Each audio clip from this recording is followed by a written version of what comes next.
you talk about adapting. This is a team that traded its running back, then, ends up losing Austin Eckler. They're like, oh shit, who are we going to turn to here after that Green Bay game?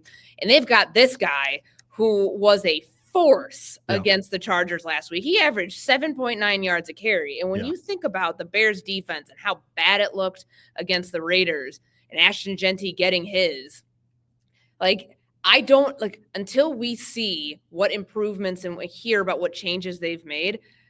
How can you realistically expect that to look any different? Because they have given up, the explosive plays for these teams are coming on the ground against the Bears defense. And that is a serious problem because as Jaden Daniels works back from this knee injury, and he looked just fine last week, but they're still going to be leaning on this running back who all of a sudden is a big force on offense for them.